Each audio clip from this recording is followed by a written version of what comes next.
This is the Eagle Time Podcast. So now we are joined by the lovely Speech and Debate. Can you all please say your names? Ruben Torres. My name is Alicia Rourke. And my name is Alyssa Morales. So thank you so much for coming on the Eagle Time Podcast. Francis is going to start by asking you guys some questions. How has debate affected your life? I believe debate has affected my life by giving more critical thinking skills. I also believe that debate has made me join with a lot of new people that has positively affected my life in a good way. I think the way that debate affected my life is that it actually had shaped my career path, and now I want to become a lawyer. The way debate affected my life is it just made me like a more outgoing person. Like before I couldn't really like get out there. I was really shy, didn't really talk to anybody, but then debate really helped me like become more social.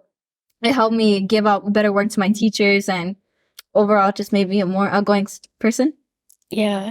Also, a huge accomplishment because you were saying like last year you were very shy, but now you're here speaking on a podcast that many people are going to listen to on the internet. And I know lawyer is a very good job and it's going to make a lot of money. And I'm very happy you made some new friends that sometimes friends relationships, they can last a lifetime because if you met with people who understand you, it can go on for, well, not forever, because like we're all gonna die one day. It's like it's gonna go on for a while.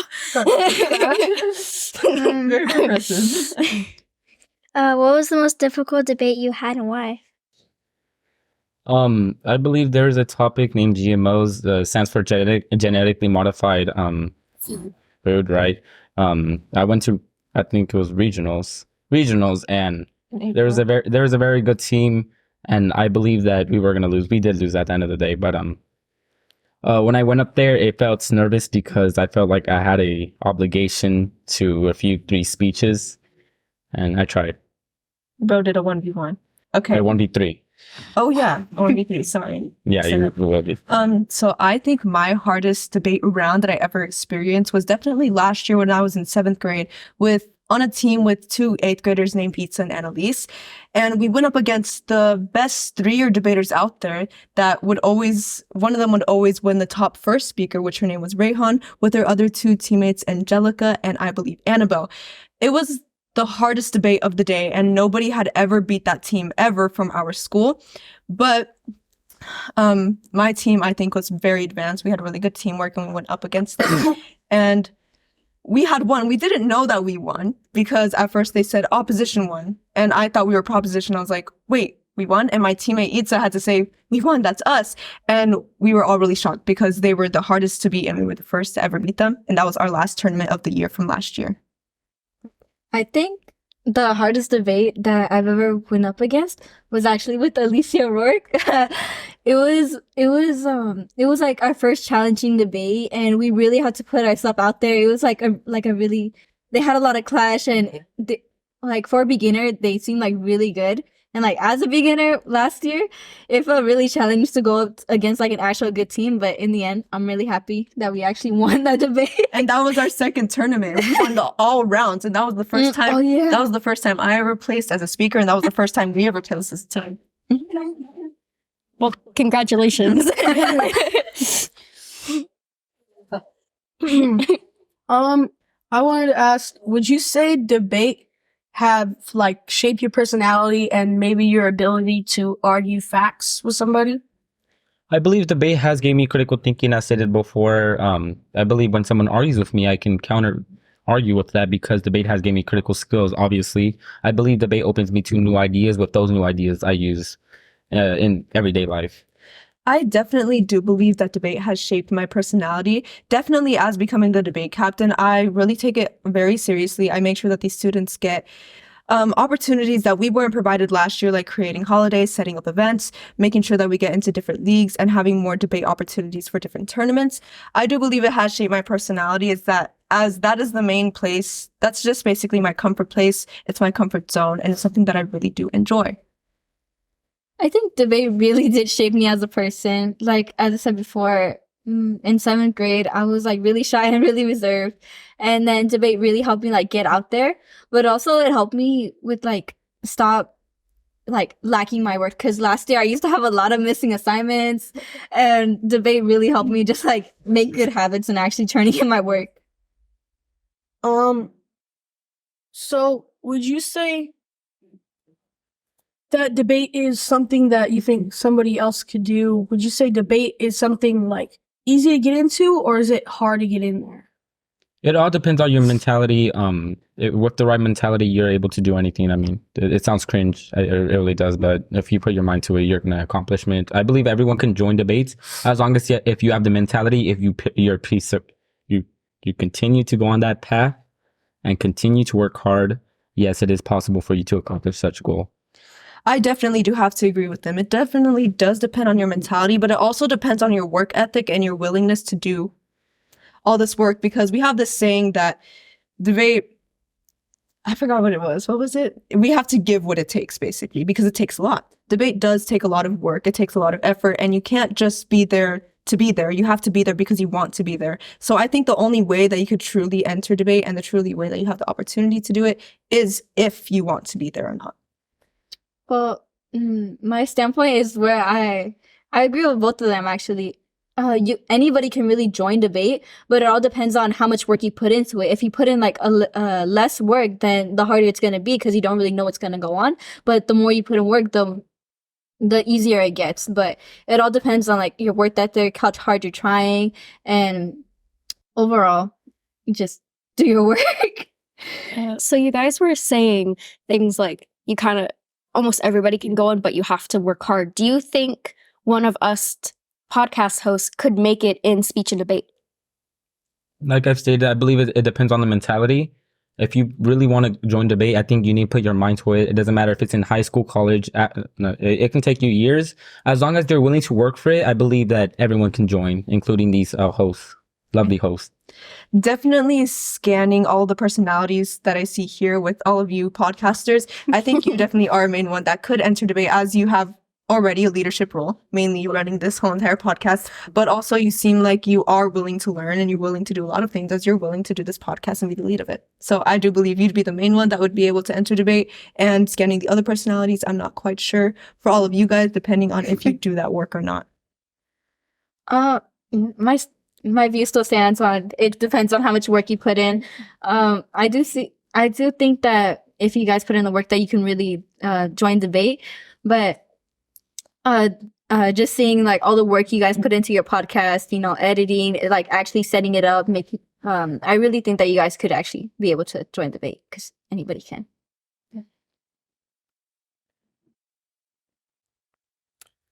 How's the routine in debate? Like, and how is the information taught to you? The information is taught to us in a mannerful way. For example, first we need to learn the concept, as you probably do in your math class. Understand the concept, obviously do some work behind that. And from there, try to see if your mind is into that and to flow along with you're given. Yeah. I kind of have to agree with that, but I want to add on the routine of debate, the way that it's taught.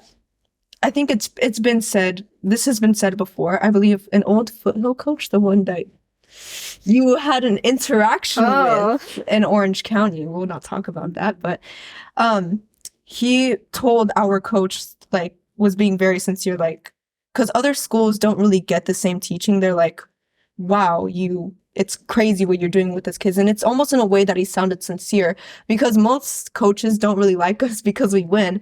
But it's in a way that our routine is so good, like he had said before, in the way that we're taught it, that people are truly, like, they're truly impressed with, wow, these kids can do this. Like, that's insane. And like he said before, it's just like, you have to be taught a flow first. You have to be taught a lot of things first. You have to have the basics, foundations. That's what we teach first in order for people to really take off and do a lot good on their own. I think that it really all just depends on like how you, like Alicia said, like our structure, our debate, because Mr. Enriquez, our coach, he comes up with all the structures and like frameworks on his own. Like the way that we structure our speeches, he came up with them on his own. It really helped us. It really helped us like organize our thoughts. It really helped us gather information to actually like input them into speeches so we wouldn't like lose track of where we are, which I'm very grateful for. And yeah. Yeah. What do you enjoy about what do you enjoy about debate? I enjoy everything about debate. I believe debating, I believe learning, I believe just being in debates is enjoyable. It fills up my heart. It brings me tears of joy to actually see what a great class I joined. Okay, buddy, that was a little bit too sentimental. Okay. Someone's mad. Okay. And anyways, going on to that question, answering that question, I enjoy a lot of things about debate. But looking at the main things that I enjoy about debate is that we're not just always, I mean, we're working a lot of the time, you know, we have to put in that hard work, like we said before when we answered previous questions, but within that work, it's also really fun. Like I said before, I make, holiday plans. Like just the other week, we had a Halloween celebration, which we've never done in the past, but now as a captain, I make those opportunities available for everybody that's within debate and does their work. I also enjoy that I'm able to have friends, you know, be there, just have fun with them, throwing a football on the way to club. I think that's pretty fun. And another thing that I think is pretty fun is our exercises and practices that we do for debate. It's not just about, oh, you have this concrete way of doing things. This is how you do it. No, we have a lot of diversity in the things that we learn. I typically don't have a lot of fun getting taught things, but within debate, I really value this education a lot, that I actually enjoy doing my work. I actually enjoy like getting practices and mock debates that we do within our classrooms. I enjoy it. I just love doing the work. Well, things that I really like about debate, I actually really like working with my peers. I like working with my team as a group to like actually come up with ideas, structure like our own like case as a team rather than our team like as a class. Like, some things that I really don't like is when I'm like trying to sleep at night, but then I just realize, oh, I have a lot of work to do, and so I had to just stay up just for a little bit just to work on debate, and I procrastinate a little bit. But overall, I really think that's part of the experience, kind of. Maybe It's all worth it in the end for the tournaments. but yeah, it is really worth it all in the end. My favorite part about debate is like with like the feeling when you're actually debating, like the feeling of like nervousness, like right before a debate, when you're about to go up to say your speech, you get really nervous, but then like it all just kind of stops when like you actually start saying saying your speech. But my favorite part about debate is winning. And I loved getting yelled to sit down when I POI I remember our that. rival school seating. So you guys, you said that like you like, I'm sorry, the response I had just flew on my head, but you guys were saying that's like you like winning, you like the applause, but you guys also really enjoyed the process, because like if you only came for the applause for winning, it won't matter. You guys wouldn't be as good, because it's just like, I only went to get trophies. It's like, no, I went to get an experience. I went to go feel this nervousness, excited. Go ahead. I went to get trophies. But the process is You know, I know, but it's like, you have to put in the process to get a trophy. So. you changed your mindset from trophy to processes, because you said like you love waking up and just being like, I'm gonna go to class, right? I'm gonna go to speech and debate and have the best time ever. What's your biggest failure, and what did you learn from that experience? And remember, you don't have to answer any question if you don't want to. Or you can go to your second biggest failure. I believe my biggest failure was actually at the start of the debates. It made me realize a lot of stuff. What happened was I did not do my speech. It was my first time debating. I did not do my speech. It was Halloween does more good than harm. And I did not finish my speech, and it felt a pain in the heart knowing that I would have consequences with that. So I believe that was an accomplishment for me to realize that, hey, I need to finish my speeches before this is due. And I think that was the greatest achievement I've ever done, not doing my speech. Yeah, I want to start off with saying that failure is definitely the key to success. So that's just my motto. That's just what I want to say. So any failure that I have had wasn't necessarily because I just didn't work. It was more so, it was like a growth point. It was the point that I had to make my breakthrough, because I was like struggling. I think my biggest failure within a debate was when, I have two, but I'll start off with just one. I was a 2-person team for one time, and we did the best that we definitely could. I think you guys know Jenny Lee. She was my teammate. We were a 2-person team. We've never done that before, and we were still, it was, I think, I believe, in February. Is that correct? It was. Okay, so it was during February. I was not that much of a great debater, and I was a first and third speaker, meaning I had to go up twice. And although I didn't do as great as I wanted to, and I got lower speaker scores than I normally did on the second tournament, where I did amazing with my teammate Alyssa, it was definitely a learning point because I had to learn how to do two speaker roles at a time, as first and third speaker are two completely different things. And although we didn't win anything that day, I think it was definitely not just a growth point for me, but also a growth point for my fellow friend or fellow teammate, past teammate Jenny Lee. And another failure that I had was definitely the first tournament, just like Ruben said, where I was also teammates with Alyssa. We struggled a lot, I stuttered a lot, but once again, it was the first ever tournament. We weren't taught much, and it was the moment that I had to figure things out on my own. I had to teach myself how to do it, and I picked myself up and did better the second tournament. I think my biggest failure would have. I'm really lucky that this didn't happen during a tournament, but it was in class where I was in that mentality of doing things like very last minute, which got me kicked off one of my teams. But Ruben and Alicia too. Why do you think you guys went up at this? You're off the team. Anyways, I don't regret it. Okay, let her continue. but I was off team, so. Anyways, it was when I was on a team with Alicia Rourke and our other former teammate Milani Dawson. We were doing a mock debate, and I didn't prepare my speeches, and neither did Milani. So it really went up. Oh, we didn't do one. I didn't do one side of my speech, but they didn't let us get the slide that we already had because they're like, oh, well, you have to learn anyways, because they wanted that side. And Mr. Enriquez sided with that. And so we had to go up without any preparations. But in that failure, it taught me to be really ashamed of myself. Oh my God. In that very moment. But I feel like it taught me to like get a start of doing impromptus. And that's when our now ninth graders that are debaters, they were past debaters, Arlette Zavala, Annalie De La Rosa, and Aiden Hurtado won against us for a mock debate. And then we have one more question before we end it off. How would your parents describe what you do? I believe my parents would describe me as a very good accomplishment because, in fact, I've won trophies. I've always won a trophy at a tournament. I've always been top 10 teams. A recent accomplishment, I was gavel, if you do not know what the gavel means. I was first place for our league. So it was an accomplishment for my parents, especially because my parents realized all the hours that they let me be in debates really pays off. They understand all the hours I spent on my electronics, pretending to do debates, has really paid off. And my debates are my parents are very proud of me. In fact, especially my mother. I love my mother and my father if they're watching this. They're not watching. But I'll tell them. You'll Oh tell my them. God, bro.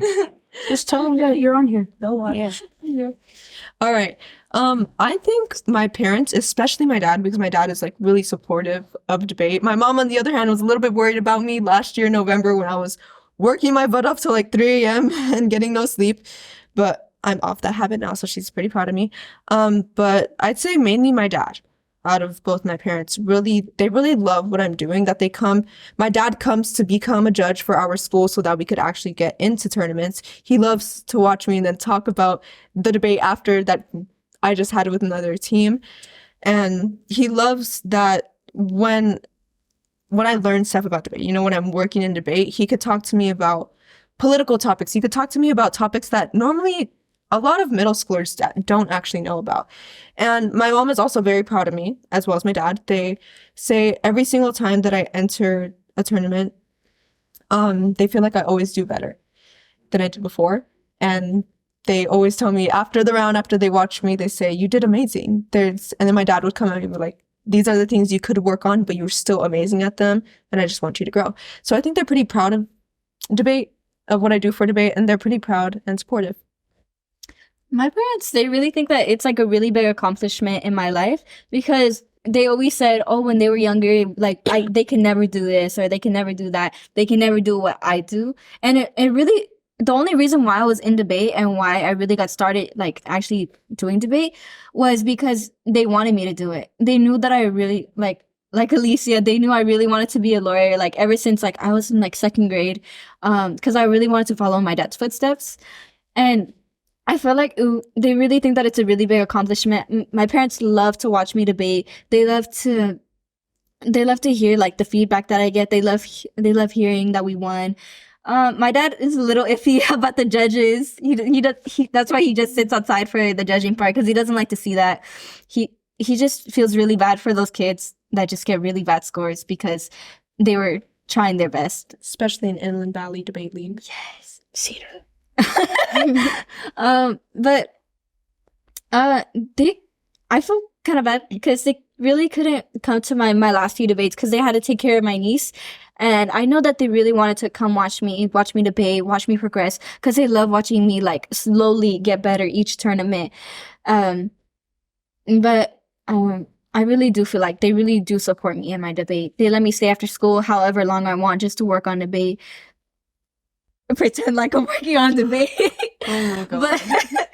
But I'm really thankful that my parents were able to actually support me in debate. Well, thank you for coming to our podcast.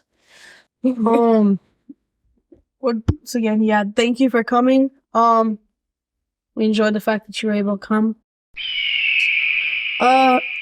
Hi, Mr. Enriquez. It's nice to have you on our podcast. You're with Debate, of course. You're the teacher for it. I would like to know, what would the students be surprised to find out about you like? Whoa. What would the students be surprised? Just anything? Yeah. Like a talent or something. Oh, a talent. Oh, gosh. I don't have very many talents. They're always surprised to find out I have my own children at home. Always. Interesting. Like multiple. So Yeah. I don't know what it is about me. Maybe I give off some kind of thing but I have my own children. Anyways, that's one thing they're always surprised about. Literally, like, you have kids? Yes, I do. What are some pets that you've owned or would you like to own at some point in your life? I've owned dogs. I've owned miniature schnauzers. Because, do you guys know one of their characteristics? You know what they say about dogs, right? Yeah. What do they say? I forgot A what they dog's a said. man's best friend. Yes, but they also say that owners and dogs sort of sometimes grow into looking like each other. Have you ever seen a miniature schnauzer? I think What do they have? A beard. They have beards. Whoa. Even the female schnauzers have beards. So any schnauzer you get, male or female, it's good. So I had 2 schnauzers. Thinking about getting another one, but I had them for a long time, so I don't have them anymore. They died. Yeah, I had some miniature schnauzers, so I like them. What They're were, smart dogs. what were your dogs' names? Good question. I had Mac. That was his nickname. His real name was Pecos. Yeah, I know. It was a city in Texas. I just thought it was cool. And then since one of them was named a city in Texas, the other one had to be named a city in Texas too. And named not Austin, which is a common name, but Odessa. So I had Mac and Odessa. They were good, loyal, faithful dogs. what age did they die at? One at 9. So one's a white schnauzer. I don't know if you know anything about white schnauzers. White schnauzers, unfortunately, come with some sort of almost terminal illness. They're almost plagued to die Oh. sooner than other dogs. Yeah, You knew that? Well, kind of. It's similar with like blind cats Mhm. because they're more likely to die because of their disability. Yes. There you go. So you understand the concept. And Yeah. then the other one was 17. 17. So she hung around a long time. She was cool. Yeah. Of course. Okay. So Who mentored you for debate? Who taught you? Oh, that's a good question. Who taught me? So no one personally taught me. I just kind of liked argumentation, simply because 1, you like the balance. You want to see 2 sides of things. But 2, you can engage and talk to people better. So yeah, I just wanted to be able to. No one taught me, to answer your question, but I wanted to be able to help other people see things more clearly as well. So I guess some of my views sometimes can be considered controversial, even though what only makes them controversial is that they're not popular in some areas.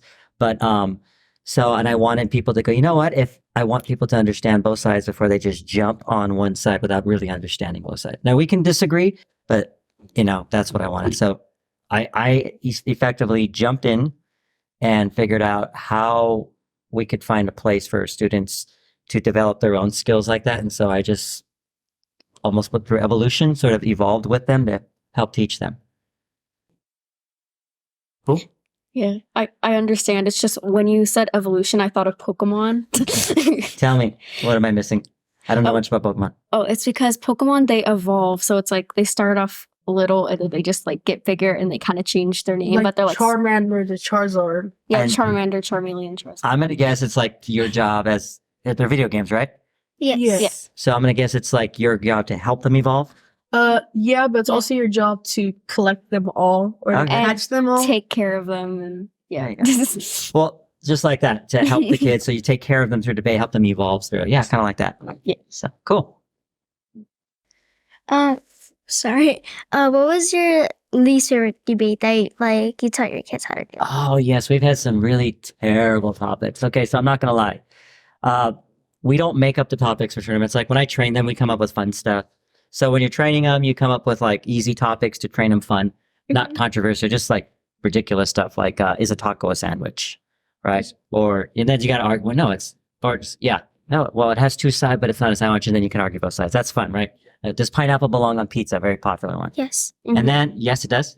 Yes, yeah, I agree. It's delicious. See? But then, how many of you guys think Depends no? on where. See? Like I like Papa John's, but like anywhere else, I can't do it. All right. It's like specifically Papa John's. I don't know what it is. Uh-huh. Just specifically them is the only one I like pineapple. All right. Yeah. See how you guys just jump in on everyone has an opinion. So you use fun stuff like that. Yeah. And it's harmless, right? Like at the end of the day, no one cares. Like, okay, fine, go eat your pizza with pineapple or just throw whatever. I don't care. Yeah. But then we move up to like, topics that we have to prepare for tournaments. And then we have middle ground topics that are challenging here, but I train them with. So let me give you an example now of a tournament we actually hate. We actually have a tournament coming up. We hate this topic. Okay, but they have no choice.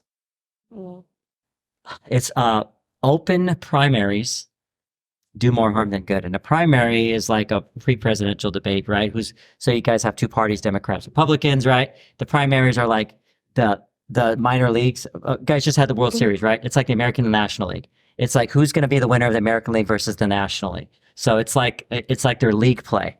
You have to teach them all this stuff. And frankly, I don't really like the topic either. It's boring. But so we don't like boring topics. We want fun topics. Now we do have a really cool topic coming up. I don't know if they told you our recent topics coming up. Maybe the other guys. We have open borders do more good than harm, or are more beneficial than harmful. The border controversy, right? That's going to get heated, right? You're going to bring up all these issues. We have a border here, but it's a global issue. But imagine that debate. That's fun stuff because they like the controversy, and they don't like it because it's really cool. These people don't get mad at each other. They just debate each other. But they shake hands at the end of it, but they get really intense. That's the fun stuff they like. But we're all going to go into primaries going, you have to be very passionate about open primaries. Nobody wants to do that. So those are the kind of stuff we don't like. We just don't like the boring ones. We want the good stuff, the real stuff. Like we have topics like, get this one. China is America's worst enemy. That's a fun debate topic because, they're like, wait, but There's also Russia. See? That's exactly. So that's a fun debate topic, right? Because China and Russia, they're on the same team with each other too, Right. kind of. So Didn't China say a thing that they called a weather balloon? Yeah, remember the Yeah. spy balloons, right? Yeah. See, all that stuff's fun. They were like, we found cameras in it. What do you mean your weather balloon? right. But see, like you said, the other side can argue, wait, it's not China, it's Russia. You know what I mean? Or actually, it's not them. It's so that we like stuff like that. But unfortunately, we're stuck with one of our topics is the primaries. So we don't like stuff. Good questions. Can you please explain to us like something very life-changing that has happened to you? Life changing. Oh, wowzers. I guess I'm gonna go back and anchor it in the first one. You guys are young children, but when you have and you get older one day and you have your own children, it absolutely changes your perspective on everything, right? Because you're absolutely responsible, 100% responsible for this other human being. Mhm. And you just never can live without that pressure until, I don't even know. Like, I have parents, you have grandparents. Do your grandparents like still, I don't want to say parent your parents, but they still care about you guys and the family, right? Yeah, It never goes away. Like, once that happens, stays. permanently changed. So yes. And then multiply that by, like I said, a couple of children, and you're just like, changes your life permanently. I know adult stuff, but that's, you asked like a life question. Yeah. I could give you a fun answer, but I try to give you a real one. Yeah. Yeah. My mom's talked about that because like she used to be able to like go on an airplane just like alone, but now she's like horrified because she now has to take care of us. And it's like, what if something happens? What if it crashes? Even though like her dad's a pilot and she knows kind of like something that would happen. It's like, Yeah, that's it. That's Yeah. that's the answer. What is your biggest regret in life? I tried one time to be a vegan. Oh. I regret every moment of it. Here's why. It was healthy in a lot of ways, and that's why I did it. But it was such a burden. Like, there's no good vegan meals without spending hours. And I'm back on my meat. Like, right now, box of chicken, Yummy. yuck, right? So I'm back on meat. So that was the biggest regret. Don't go vegan. I mean, eat vegetables, but don't go vegan. Yeah. doesn't going vegan also like lower your iron? Yeah, I heard something Yeah. about that.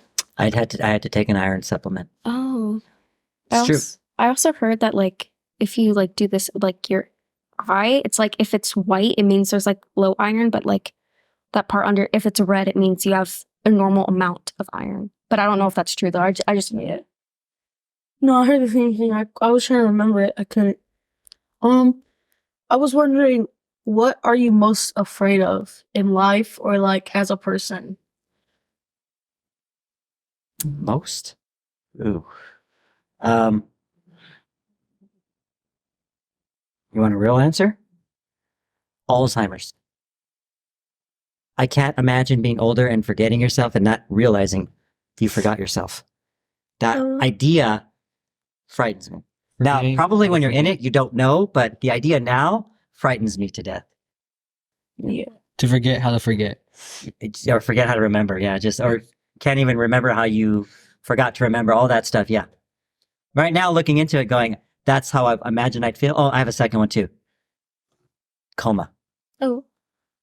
What happens when you're in a coma, especially for months? Like, isn't that like, do you dream all the time? Can you hear people? You guys ever had those dreams where you can't wake up, but you are hearing people outside in the real world, and you're like, get me out of like, you're trying to wake up. Yeah. Is that what a coma feels like for months on end? Like, you know what I mean? Those are my two things: Alzheimer's and being in a coma. You guys are a pretty good team here. I like this. They look a mix here. Yeah. You It's random every time. We have like this little It's wheel. random? Yeah, except for I us. would We're head never know hosts. this is random. I would think you They're guys head are hosts? gelling together. Yeah, They're head we're host. I just hosts. We're on every joined. I podcast. like last month. I I just would joined the say school this last is, month. no offense to anyone, but this is like an A team up. You guys are got a good mix here. I like it. I just joined here last month, like the Did you? school.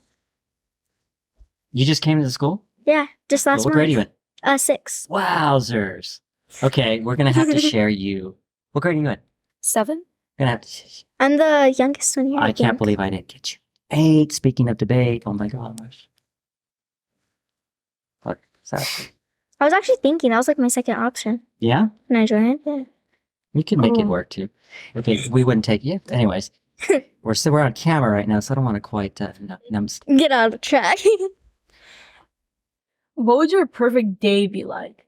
Wait, hold on. Quick question. Oh, yeah. She should answer. She hasn't asked someone yet.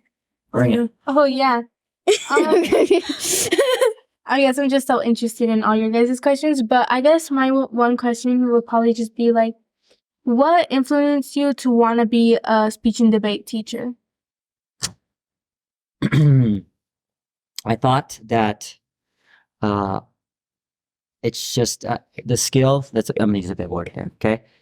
Transcends all other skills. So let me see, for example, right now you guys are speaking and thinking and, that fundamental skill goes into all subjects. So I thought it was the one skill that would prepare all the students above and beyond even what I could do in English. Like they're better in history, they're better in English, they're even better in math, because math, if you don't know, I know it's numbers. Have you guys caught that in your math class? It's a lot of logic. It's really connecting ideas, not just numbers. It transcends math. And then right now I've been doing it for a little bit. My older students who pass through, they just have that testimony where they're just like, they're in college now or they're going to colleges, and what it's done for them is exactly what I wanted for them. They said, I got through high school really easily. They were ahead of their classes, and that's what I wanted for them. I wanted them to have I wanted to know, what could I do to give them an advantage? That was it. I just searched up a thing. It's a transcend in like surpassing somebody or going beyond the range of limits. It says. Yeah. It's the transcendent skill class, yes. But you learned a new word now. You can use it. You can walk around transcending with people. And that didn't make sense. I know you could just mess with them now. There's like this one super big word that they use in like medical. It's like some disease, like hydra something. Oh, It's like super the long. like volcano one when it's like the little Yeah. particles that go off your nose. I don't know how to say it, but I know what you're talking about. Yeah. And then you were saying how like the skill can help you in lots of your classes, but you didn't mention science. Can it help with science? Because I suck at science. I wasn't being conclusive. Okay. Yes, I wasn't itemizing everything. Okay. Yes, it absolutely can help. Absolutely with science. The ideas, the logic, the writing, the thinking, absolutely. Well, it was really great having you today. It was great being here. You guys are a good Yeah. team. Yeah, thank you very much for coming. Thank you.